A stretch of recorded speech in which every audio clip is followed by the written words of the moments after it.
بسم الله الرحمن الرحيم. وعن أبي هريرة رضي الله عنه أن رسول الله صلى الله عليه وسلم قال: لا تجعلوا بيوتكم مقابر إن الشيطان ينفر من البيت الذي تقرأ فيه سورة البقرة.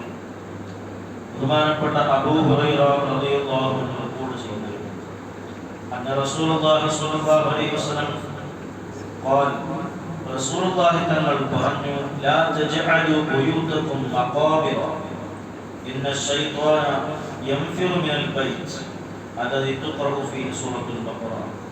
നിങ്ങളുടെ വീടുകളെ നിങ്ങൾ മഖബറകളാക്കരുത്, നിങ്ങളുടെ വീടുകളെ നിങ്ങൾ ഖബർസ്ഥാനുകൾ ആക്കരുത്. ഇന്ന ശൈത്വാന യൻഫിറു മിനൽ ബൈത്തി അല്ലദീ തുഖറഉ ഫീഹി സൂറത്തുൽ ബഖറ. സൂറത്തുൽ ബഖറ പാരായണം ചെയ്യപ്പെടുന്ന വീട്ടിൽ നിന്ന് ശൈത്വാൻ ഓടിപ്പോകുന്നതാണ്. ശൈത്വാൻ അവിടെ താമസിക്കുകയില്ല, ശൈത്വാൻ അവിടെ അഭയം ഉണ്ടാവുകയില്ല. അതുകൊണ്ട് വീടുകളിൽ, നമ്മുടെ വീടുകളിൽ പരിശുദ്ധ ഖുർആൻ പാരായണം ഉണ്ടാവണം. പ്രത്യേകിച്ച് ശൈത്വാൻ ഓടിപ്പോകുന്ന മഹത്വമുണ്ട് സൂറത്തുൽ ബഖറക്ക്. സൂറത്തുൽ ബഖറ നിങ്ങൾ പാരായണം ചെയ്യുക. ഒരു ദിവസം കൊണ്ട് പാരായണം ചെയ്യാൻ കഴിഞ്ഞില്ലെങ്കിലും ഭാഗങ്ങളായിട്ട് പല ദിവസങ്ങളായിട്ടെങ്കിലും സൂറത്തുൽ ബഖറ നമ്മൾ പാരായണം ചെയ്താൽ ശൈത്വാന്റെ സാന്നിധ്യം നമ്മുടെ വീടുകളിൽ ഉണ്ടാവുകയില്ല. അതുകൊണ്ട് ഒരുപാട് ഖൈറുകൾ നമുക്ക് ലഭിക്കും വീടുകളിൽ, മാനസികമായും ശാരീരികമായും കുടുംബപരമായും ഒക്കെ.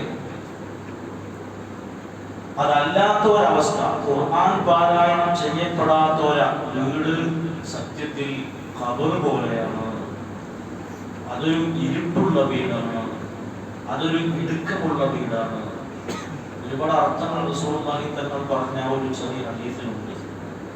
വീടുകൾ നമ്മുടെ കാഴ്ചയിൽ ഒരുപാട് വിശാലമാണെങ്കിലും നമ്മൾ ഒരുപാട് പണം മുടക്കി സ്ക്വയർ ഫീറ്റ് ഒരുപാട് അധികരിപ്പിച്ച് നികുതി കൊടുത്ത് വിശാലമായ വീടുകൾ നമ്മൾ നിർമ്മിച്ചിട്ടുണ്ടെങ്കിലും അതിൽ താമസിക്കുന്ന കുടുംബത്തിന്, വ്യക്തിക്ക് അതൊരു ഇടുക്കമുള്ളതായി അനുഭവപ്പെടും. ഖബർ പോലെ ഒരുപാട് വെളിച്ചമുള്ള ബൾബുകളും ലൈറ്റുകളും ഒക്കെ നമ്മൾ സംവിധാനിച്ചിട്ടുണ്ടെങ്കിലും മാനസികമായി അത് പലപ്പോഴും ഇരുട്ടുള്ളതായി നമുക്ക് അനുഭവപ്പെടും. ഖബർ പോലെ നിങ്ങളുടെ വീടുകളെ നിങ്ങൾ ഖബർസ്ഥാനുകളാക്കരുത്.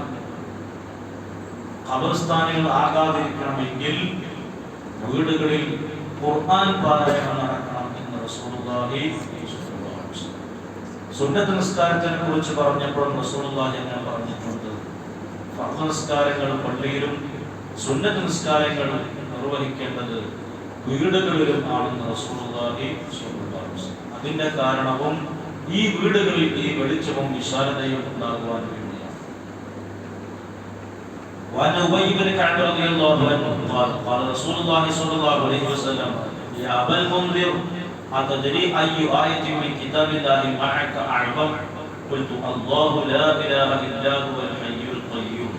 فضرب في صدري وقال ليهلك العلم أبا المنذر.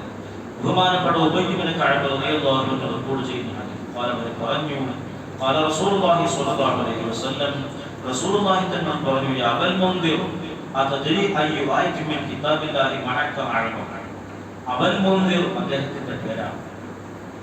അദ്ദേഹത്തെ വിളിക്കുക, യാ അബൽ മുൻദിർ, നിനക്കറിയുമോ അല്ലാഹുവിന്റെ കിതാബിൽ നീ പഠിച്ചിട്ടുള്ള ആയത്തുകളിൽ, നീ പഠിച്ചിട്ടുള്ള നിന്റെ ഹൃദയത്തിൽ മനഃപ്പാഠമുള്ള സൂറത്തുകളിൽ ഏറ്റവും പ്രധാനപ്പെട്ടത്, ഏറ്റവും അഴകമായ ആയത്ത് ഏതാണ് എന്ന് നിനക്കറിയുമോ എന്ന് റസൂലുള്ളാഹി തങ്ങൾ എന്നോട് ചോദിച്ചു. ഖുൽതു, അപ്പോൾ ഞാൻ പറഞ്ഞു, അല്ലാഹു ലാ ഇലാഹ ഇല്ലാ ഹുവൽ ഹയ്യുൽ ഖയ്യൂം എന്ന് ആരംഭിക്കുന്ന ആയത്തുൽ കുർസിയാണ് എന്ന് റസൂലുള്ളാഹിയോട് ഞാൻ മറുപടി പറഞ്ഞു. ഫളറബ ഫീ സദരി, അപ്പോൾ റസൂലുള്ളാഹി തങ്ങൾ അവിടുത്തെ കൈകൊണ്ട് എൻ്റെ നെഞ്ചിൽ ഇങ്ങനെ പതുക്കിങ്ങനെ കൊട്ടി, പതുക്കിങ്ങനെ അടിച്ചു.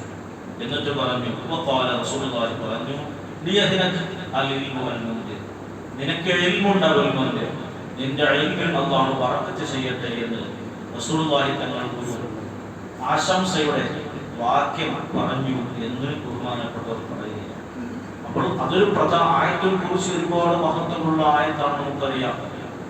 അള്ളാഹുവിന്റെ കിതാബിൽ ഏറ്റവും മഹത്വമുള്ള ആയത്താണത്. അത് ആ സ്വഹാബി റസൂലുള്ളാഹി പറഞ്ഞപ്പോൾ റസൂലുള്ളാഹിക്ക് സന്തോഷമായി. നിന്റെ ഇൽമിൽ അല്ലാഹു ബറക്കത്ത് ചെയ്യട്ടെ എന്ന് ദുആ ചെയ്യുകയാണ്. അല്ലാഹു നമുക്കൊക്കെ പരിശുദ്ധ ഖുർആന്റെ ആയത്തുകളുടെയും സൂറത്തുകളുടെ മഹത്വം മനസ്സിലാക്കാനും അതറിഞ്ഞ് പാരായണം